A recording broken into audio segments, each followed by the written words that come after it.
is an innovation playground, I think like one of its kind right now. So where corporates can work together, corporate along the value chain, but also together with startups, and then with the help of startups to dive into challenges and to opportunities all around music, sports, and big events. Why is this a bit different? Because really, we know a lot of innovation hubs, we know a lot of co-working spaces and so on. But as what we see is we really have the playground in front of our doors.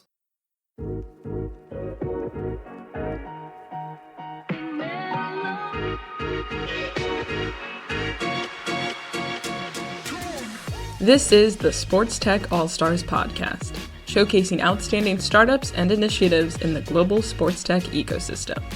From SportsTech X, the leading source for data and insights about sports tech, here is your host, Ron Malhotra.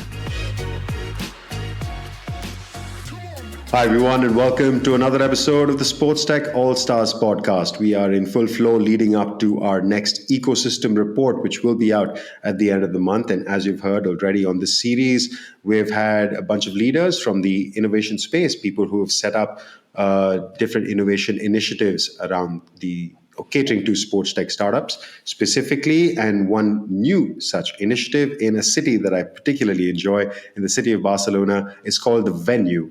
And I've got the co-founder of the Venue, Daniel Dümig, on the show today. Daniel is also the co-founder of the MotherTrees and U-Skale. He'll tell us more about all of those three. Welcome to the show, Daniel. Thanks, Ron. It's great to be here. So I'm looking forward to tell a bit more details of not only the Venue.Barcelona, but also how all the other stuff that we're doing are tying into the Venue.Barcelona. Exactly. And just for context, Daniel and I go back a bit. We've known each other a few years. Daniel was actually, and I should give him the credit for this, he was the first ever client that SportsTech X ever had. And this is back in a different avatar. He was with the Asics 10 accelerator. It was a small little, I think, a couple of €1,000 contract. We were helping them with finding some startups. But yeah, so Daniel's been a big part of the journeys, let's say, for SportsTech X. So always a pleasure to bring an old friend back on the show. My pleasure. So yeah, for me, obviously, when you tell me this, it's like I feel a little bit honored also to see like how long. Like we have been on for quite some years already, but you guys did really a great job and really have been evolving in very impressive ways. So I'm happy that I could be, or that we could be a small little part of this, or maybe to kickstart in a certain way also this kind of initiative. Much appreciated. And let's see, obviously there's a long way to go. We'll continue to do interesting work together related to the Venue. So before we get to that, I wanted to always get our listeners to know a little bit about the person and your background, what has brought you to this moment about setting up this new initiative. I already mentioned that you were working in the sports tech accelerator space. So maybe just give us a bit of the story, and then we'll lead into what exactly the Venue is doing right now, and also the other hats that you wear. Maybe I start from the very beginning. So I'm German, actually. I've been talking about Barcelona. So I've been living half my life right now in Barcelona. I arrived here with an Erasmus interchange. So imagine that. Back in the days. And then I was very much working in marketing. So my background is marketing. I worked for quite some big sports and lifestyle brands at the beginning. So I was setting up the marketing department for Eastpak, from the likes of the Vanity Fair Corporation, very closely also with Vans there. Then from there I changed to Quicksilver. I led the marketing initiative here, was marketing director for Quicksilver in Spain. And from there to Asics. And then my hat that I was wearing was also marketing, from lifestyle to performance, from Spain to France to the south of Europe. And then one day, my former boss and now business partner in the MotherTrees and U-Skale and also in the Venue said, hey, let's switch heads and we go into innovation. What we did there is we built up the Asics house in Barcelona. And in the Asics house, the innovation hub for the EMEA region for Asics. There we also met our third business partner for U-Skale and for the MotherTrees, Jose Ramon, who is now based also in the northern part of Spain. And this is, sorry, Daniel, just to set a timeline, this is what, 2018? Yes, this is when we started with it, exactly. And then we built up also within the innovation house, so to say, in the innovation initiative, we built up the Asics 10 accelerator program out of the Asics house in Barcelona, which was the global acceleration program for Asics. 10 means tipping point in Japanese. So we really wanted to be, and our ambition was to be the tipping point for the startups in their growth journey. And we called it also a growth catalyst, not so much an accelerator, because, I mean, at the end of the day, it was a bit, but we wanted to give it a bit of a different approach to it, and our own methodology applied already there within the accelerator. Out of this, we then jumped into our own companies where that have been mentioning. No? So the MotherTrees and U-Skale. Maybe to start first off with U-Skale, we could definitely see that after you run an accelerator program, there's like the startup, they still needed additional hands and brains, as we always say. They say, hey, so now what? No, I finished an accelerator, and now I just let me fall into the cold water, or do you still help me in my growth journey? And this is where a couple of startups, even out of the Asics badge, so to say, said, hey, we require additional services, and then that we build U-Skale out of this, which, so to say, is like a business accelerator. Our clients are startups, but we also have other businesses who like to accelerate their growth, and we provide them with growth services. No? And then also one of the things that we noticed is startups at a certain moment in their growth journey, or they want to sell their services or products to corporates, or they want to sell their company to corporate. So we really saw that there is also an intersection, and we obviously come from corporate. I've been mentioning a lot the corporates I worked for. Also my former boss, Emilio, he worked for a lot of corporates in very high positions. And then we have quite some knowledge in the corporate and know where, so to say, the innovation antibodies sit in the corporate, not only on the moment when you initiate innovation, but also when you then implement it and you want to scale it. And then we said, okay, let's also give it a focus for the corporates to innovate. And we created our, let's say, own methodology and our own approach to open innovation for corporates to help them explore new opportunities, or also to so to say, overcome challenges they have via open innovation. And there we have U-Skale and the MotherTrees, who perfectly could retroalimент themselves, because here we have startups that are ready and to collaborate also with corporates, and here we have corporates that are ready to explore in open innovation, new business models, new challenges with the help of startups. Very cool. Okay, so you've obviously got a bunch of experience working in the innovation space. I especially like the innovation antibodies phrase. That's a nice one. A little shout out about Asics, and this is just a side note, a fun fact. Asics, ASICS, stands for Anima Sana Incorpore Sano. I mean, I might get that wrong, but basically it's in a sound body, in a sound mind is a sound body, right? Okay. I got it. Yeah, so, it's just a fun little fact. I like that line. I remember the first time I learned it. Really, the philosophy behind the Asics is really a really nice one. So if you dig a bit into, there's like a booklet from Mr. Onitsuka, who's was a founder of the brand, who's really my life history, so to say, and he explains a bit like the vision, and he really believed in this vision, like how he wanted to make this really true and convert it into company. It's really a nice side read that I recommend to everyone.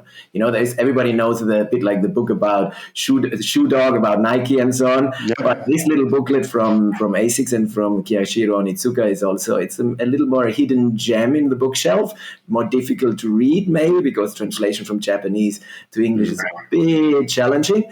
But it's a gem that I recommend to everyone to read. Good shout. I actually read Shoe Dog and enjoyed it. And of course, Nike and Asics have their own connection. But yeah, thank you for that recommendation. We'll definitely check that out. All right. So we've set the stage pretty well of all your background and your, let's say, background specifically in innovation. Now let's come to the venue. And what exactly is the venue? And what is the objective, I guess, that you're hoping to achieve? The Venue.Barcelona, how could I phrase it? It's an innovation playground. I think like one of its kind right now. So we're in the Olympia Stadium of Barcelona. BSM, which is Barcelona Serveis Municipals, basically a subsidy of, so to say, of the town of Barcelona, is our landlord. And so it gave us a space within, it's like more than 1,200 square meters, and we even have like a nice outdoor zone there. It gives us a space to really do a co-creation center in the Olympia Stadium where we can bring to life a bit the philosophy that I explained you a bit before. No? So where corporates can work together, corporate along the value chain, but also together with startups, and then with the help of startups, to dive into challenges and to opportunities all around music, sports, and big events.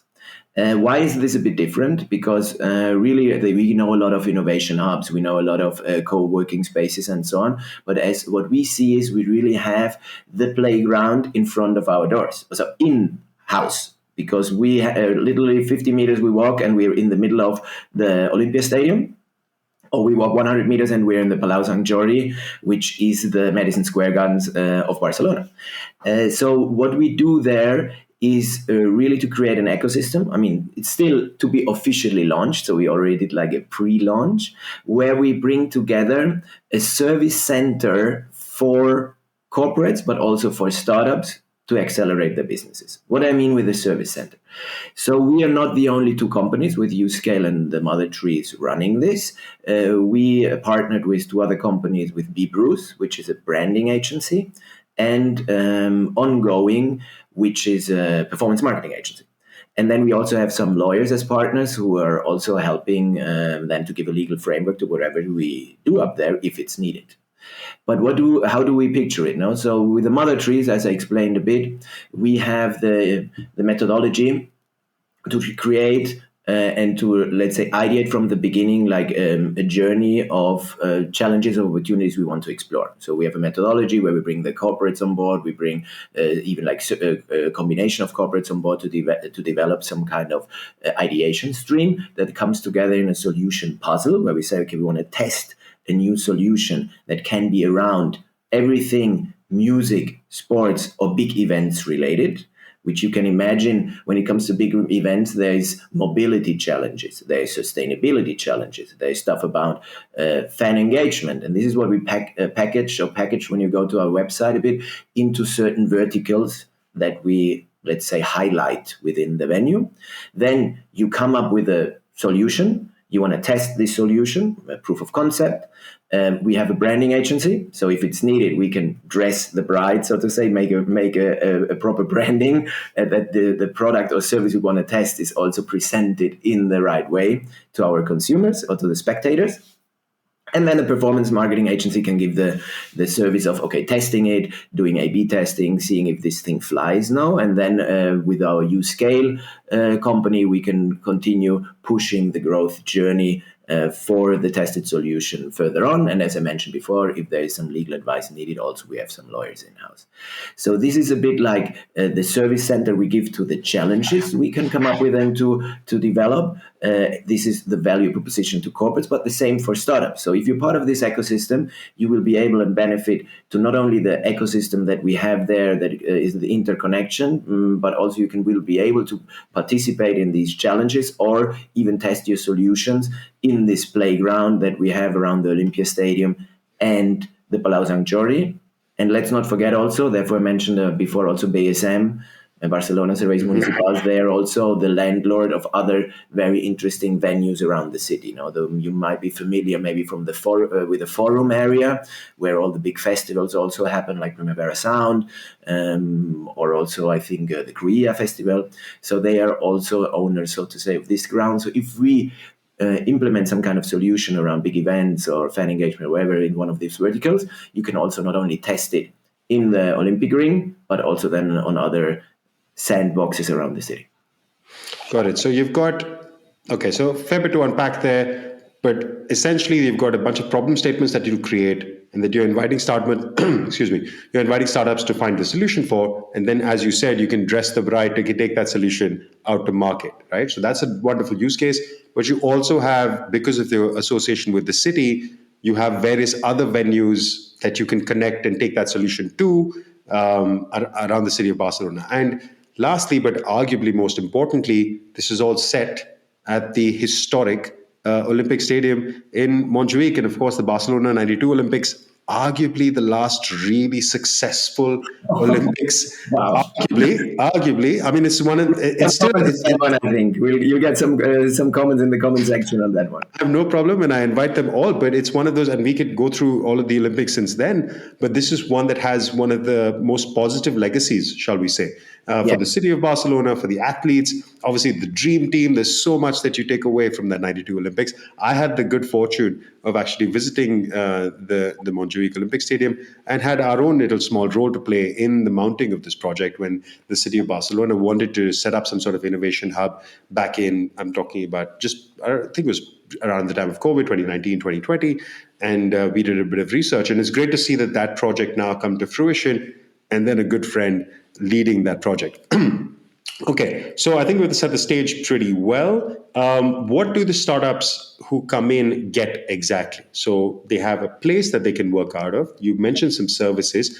Is there a funding element? Is there a co-working? Like, what all do they come in? Are you charging a membership fee to the startups? Like, walk me through what is the process exactly if a startup is listening from the city of Barcelona. And lastly, is it only for startups from Barcelona, or are you open to startups from everywhere in the world? So we're really open to startups from everywhere in the world, and we have received also, when you go to our website, we right now, let's say, we have some kind of call for application open there. So we received a really good feedback also from startups that are not from Barcelona, because our ambition right now, we have been talking sandboxing around Barcelona, but our ambition, and you know it a bit like from the 10x10 program from Asics, we always have been going quite internationally. So there is quite some nice connections with also similar venues and maybe also similar initiatives and similar philosophies to open innovation around not only Europe, but also around Asia, US. So we really want to connect the Venue.Barcelona with a global ecosystem, which is one of the points. What do you get out of it? So as a startup, you will not only get this playground and the possibility to work with corporates in Barcelona, but also we want to connect you to international ecosystem. Then, on top of that, as I said, right now we're talking a lot about startups, but the key point here is for us also is the corporates. So we really address this and want to address these challenges together with corporates, together with institutions. So if you talk about, for example, mobility, you know what I said, mobility challenge.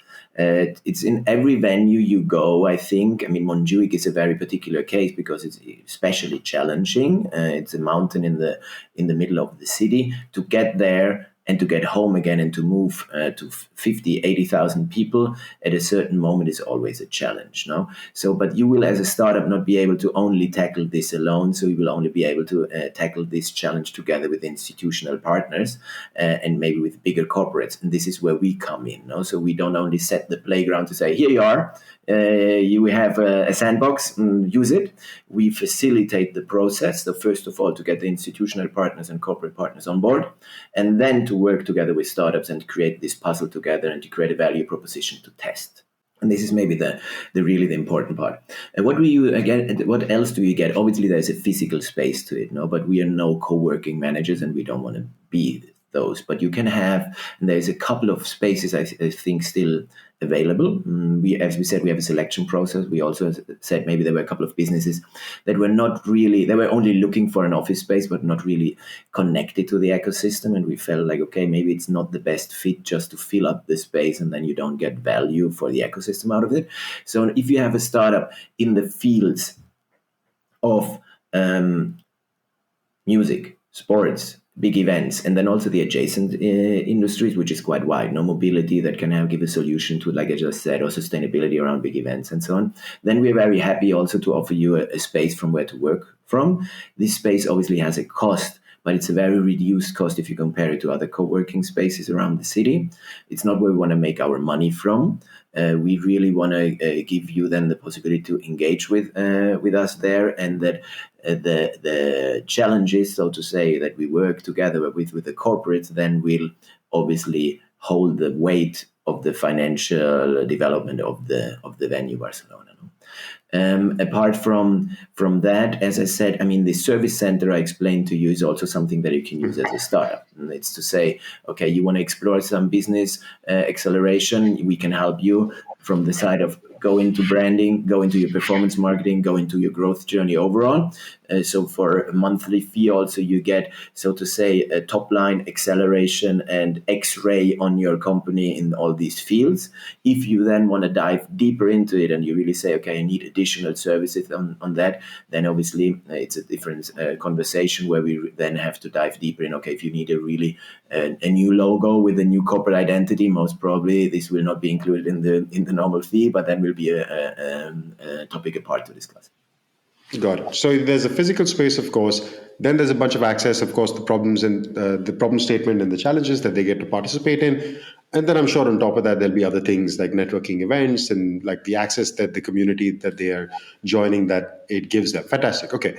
You mentioned that this is in pre-launch phase. This is, let's say, we're not officially live yet. So maybe there aren't specific success cases that you can talk about, but maybe from the background of MotherTrees and U-Skale that you've done in the past, is there anything around sports, music, entertainment that you can refer to, which you can say, hey, that's something that we have executed and we'd like to maybe do more of at the venue?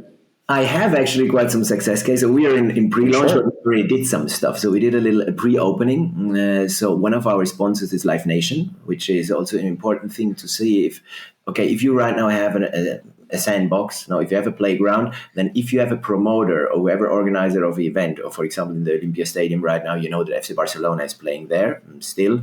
So obviously if this stadium or this venue is in the hands of a promoter, of an organizer, then if you want to test a solution during an event of, for example, Live Nation, you need to have also the access to Live Nation or to FC Barcelona or to whoever is like the promoter of the venue at this moment. So we are happy to announce also that we already have a partnership with Live Nation. We did a little pre-opening also to give you an idea, where we did invited some people, and then we brought them all to the Teppich Mode concert afterwards to say, so imagine it's like you don't and not only test your solution, but you, as you said before, you tested in an iconic venue, but during iconic moments where also the marketing piece and the innovation piece suddenly makes sense. Now, if you invite your clients and to say, hey, will you want to see my innovation live during a Teppich Mode concert, it's different than you make it in a little room where we show some kind of demos on a desk. This is something I think as a success story that we can already announce. Also to say who is going to be member in the venue, that I'm not going to go into right now individual startups, which we're going to disclose in the official opening, but also that we are somehow functioning as an innovation zone for certain hubs. Which means, also the headquarters, for example, to see the industry connection, the headquarter of the Spanish Association of Sporting Goods Retailers and Distributors is going to be is going to be located in the venue, which means like this association, all the big sports brands are, so to say, part of it. So there's an industry connection already made to sports.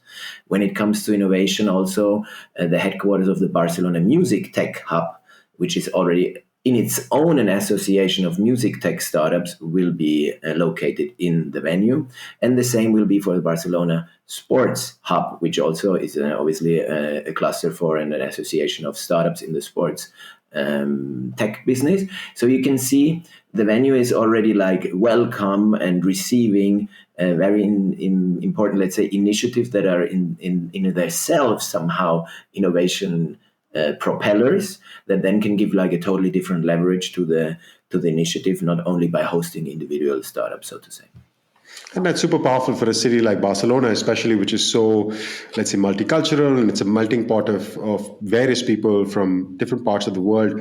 When you can bring together people from various topics, obviously the agenda for the venue is music, sports, and events, and you can get all of those in one place, get the sports hub, get the music hype, music guys, the sporting goods guys, like you said, and you'll continue to build on that, I'm sure. Okay, very cool. You mentioned an official launch, so when is that? We're planning to mid-May, but it's going to be confirmed, but you will be the first to know. I would appreciate that, and I will also, let's say, appreciate an invite, whether I come or not, we will see whether it's possible. You're very, very top on the list of Much appreciated. Hey, any excuse to come to Barcelona, right? All right, Daniel, so talking about trends in the world of sports, because that's the idea of innovation, you're always forward-looking. Are there any particular ones and not just within sports. I won't limit you to that because your topic is wider as well. And sports is very much part of media entertainment as well. So are there anything specific around sports, media, entertainment, music that particularly excite you? Any new technologies? Yeah, so when we talk about the venue, I think like you have seen that with it's the field really, we don't say we are particularly going into one field. We really open up this wide canvas, whatever goes into sports, music, big events, okay? And the adjacent industry around, we are very much interested in diving into this and helping this develop via these challenges, via initiatives that are coming up in the venue. Personally, obviously, and this will be something everybody talks about, AI and so on. Okay, but it's a thing that obviously right now everybody's interested in. So to say, okay, what impact AI is going to have on fan engagement? This for me is a very interesting topic. And then there is one topic that I think there is a lot of So just on the AI and fan engagement, anything that you've seen already which already caught your eye? Any particular use case? I wouldn't right now. I mean, there's like a couple of stuff out there, but I wouldn't right now want to highlight one to say, okay, there is something that I right now say, okay, this is something. But I think like more how this will be evolving in the next year or 1.5 years. Then when we will, I think like really more solid proposal to it, where you say, okay. I mean, there's a lot of stuff right now about broadcasting, no, or about like highlights that are automated and that their intelligence learn out. The personalization that AI can do, all of those kind of things. Yeah, fair enough. Okay. Exactly. So just I'm excited about. Yeah, I think like there is something when it comes to fan engagement, and obviously when it looks onto, and then you look also in athlete performance. So which obviously is okay. Well, how do I capture certain data? How do I make them visible to the fan? How can I then so to say, create an experience and almost an automatized experience that has intelligent artificial intelligence behind that. I mean, I think there is some right now some initiatives out there, but the combination of what we're seeing right now and that we might be seeing in 1.5 years is something that interests me personally. But even more than this, there is another thing which I think goes a little bit in hand, but it's more like when you look about the esports and the sports sector. Okay, there I have my own particular opinion about esports, which is most probably not very popular. But for me, esports is not sports, and there is like a point to say where you how you can really how can you fusion the esports and the sports piece. Okay, so when it comes to esports and sports, there's like an really an intersection that really interests me, which means right now you can see a lot of teams or a lot of initiatives going to esports, and then sports are also trying to be disrupted in a certain way by the likes of, for example, the Kings League, the Ballers initiative from Germany, and I think that when it comes to soccer, no, but then when you look on that this in the future might evolve, where you have really an intersection where esports and sports come together. A little bit like you might have seen it in Korea, this Hado, where you have where you look into a virtual and augmented reality coming into real sports. I think this is something that where is a really some field to be explored, and where also sponsors, media outlets, and even like broadcasting initiatives will have like a playground in the future and a business field to explore, which can be quite interesting because it's not very tapped into so far. Yeah, I think the potential is huge. Of course, I mean, the moment you touch around, let's say, virtual worlds or gaming or augmented reality in any sort of way and how that connects to sports, yeah, lots to be experimented with over there. Fair. Okay, cool. Daniel, we're absolutely motoring through. We're almost at the half-an-hour mark, so I have a couple of questions to go. Let's set the stage for the future. You already talked about you've got your launch day somewhere in May.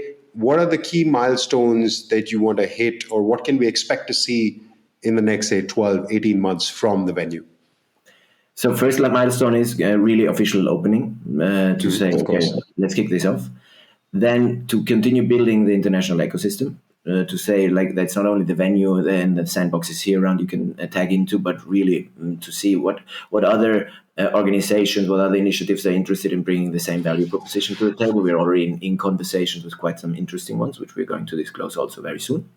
And then launching these challenges. to really say, okay, we already, for example, we have one challenge that's already in the pipeline. It's going to be related to sustainability. So there is obviously a huge sustainability challenge around hosting big events, around huge venues. So this is maybe the first to come up.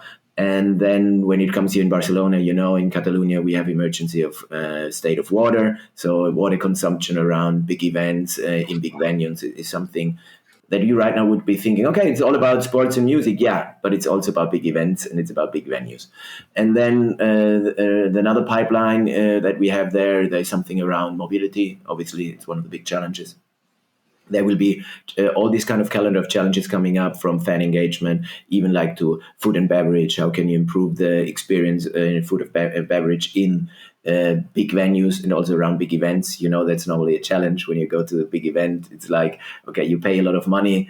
The entrance is right now, all the tickets for big music or sports events get more expensive because really there's a boom right now. But then the overall well-being out of home and the food and beverage experience, there's a lot of stuff also that we would love to improve. Sure.